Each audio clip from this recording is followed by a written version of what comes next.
Here we have another Confederate veteran, William F. Dean, Company D, 13th Alabama Infantry, Confederate States of America. And right before I saw him, I saw this one, which is almost lost.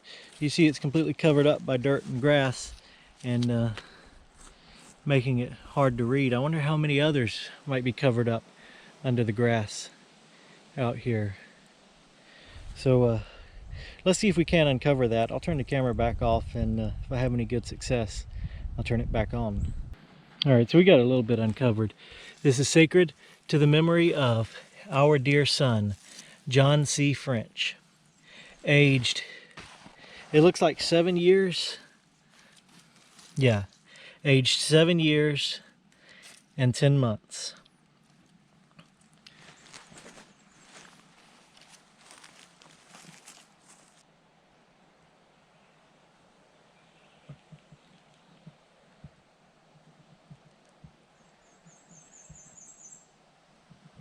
Here are another two unmarked graves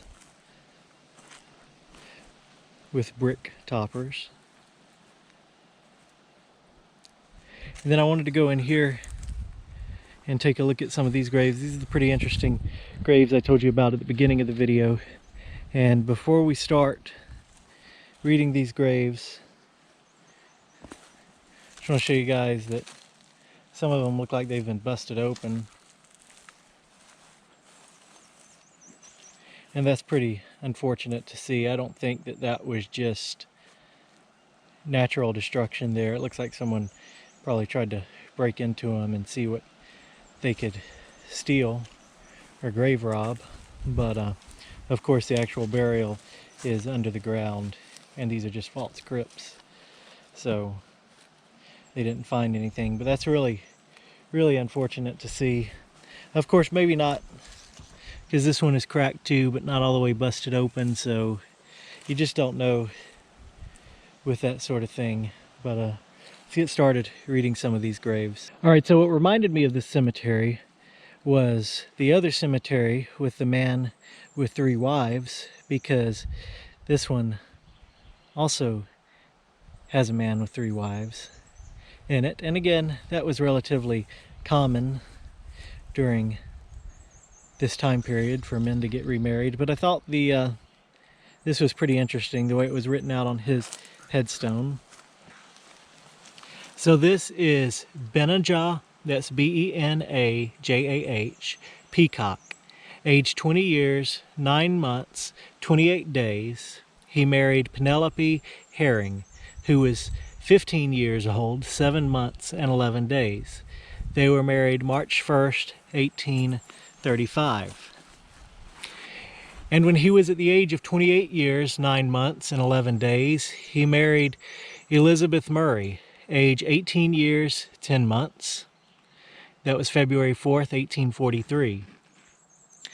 And when he was the age of 30 years, 7 months, and 12 days, he married Eleanor P. Thompson, who was 17 years, 7 months, and 2 days old. That was December 15th, 1844. He was born May 3rd, 1814, and died February 3rd, 1901, age 86 years and 9 months. So it's just kind of interesting to see all of that written on his tombstone. And I think it's also interesting to note that he was only married to Eleanor. No, he was only married to Elizabeth Murray for just over a year, as he married her February 14th, 1843, and then he got married later, December 15th, 1844. And all of his wives are around him, I believe, if I recall correctly, there, and it looks like they all died young. But another thing is just interesting, he was 20 years old when he married Penelope, who was 15.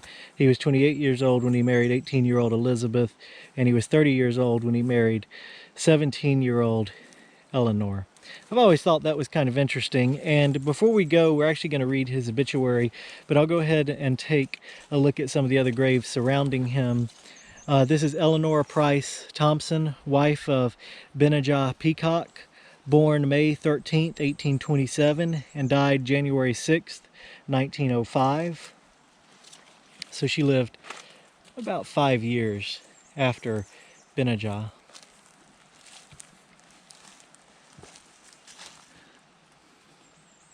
So this one's pretty badly worn right here. It's Keziah something Peacock, wife of something Wallace, born in Marion County, Georgia, March or May 23rd, 1837, died October 22nd, 1857.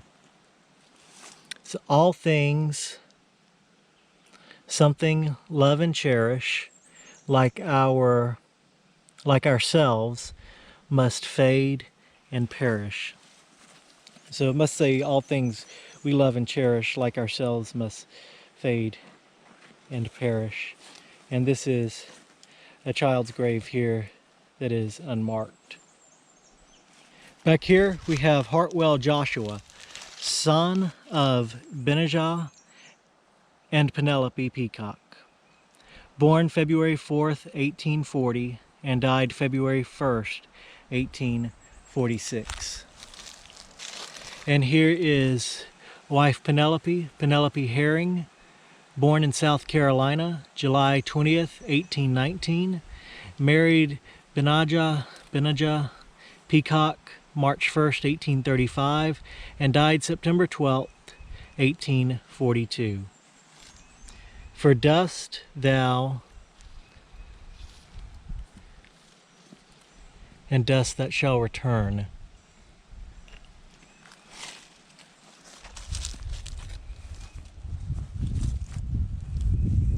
It's Genesis 3:19. All right, this other destroyed grave out here is another one of his wives, I am sure. It's not marked, well, it was marked, I should say, but you can't read it anymore. Obviously, the stone has been destroyed and is just horribly worn. I can see died right here and maybe March right there, or that could say married right there, I'm not sure. There's also a child right here. This is Henry Byron, son of Benajah and Eleanor Peacock, 18th, 1846, and died something 1852. So he's probably buried, well, no, because Eleanor is up here. So I'm pretty sure that's another one of his wives. I'm pretty sure I confirmed that. But I'm going to go ahead and read you his obituary now. Mr. Benajah Peacock died at the home of his daughter, Mrs. R.M. Rainey, in Schley County last Monday night at 8 o'clock at the advanced age of 86 years, 9 months, and 1 day. He had been in declining health for some years, but his wonderful vitality kept him alive much longer than his family and friends anticipated. His death was the result of the human machinery wearing out. Mr. Peacock was one of the pioneers of Marion County and was honored and respected by all. He was a native of Wayne County, North Carolina, but moved to this county in 1836 when the Indians inhabited this section of country. And he has resided here ever since, except a short time ago when he went to his daughter's home in Schley County. By honesty, integrity, and good business methods, he managed to accumulate a good deal of property. To what extent, however, we are not prepared to state. His remains were brought to Buena Vista Wednesday morning and taken to the family burial ground near the home of Mr. J.L. Bacon, 3 miles in the country, where they were laid to rest. Reverend R.L. Wiggins performed the burial services. A number of people of Schley County accompanied the remains, and they were joined here by a number from Buena Vista who attended the burial. May his ashes rest in peace. All right, guys, well, I hope you enjoyed seeing this cemetery with us today. It's pretty interesting. I hope I pronounced Mr. Peacock's name right. I probably didn't. I'm usually bad at doing that. So don't forget to like, share, and subscribe, and I'll see you guys on the next video.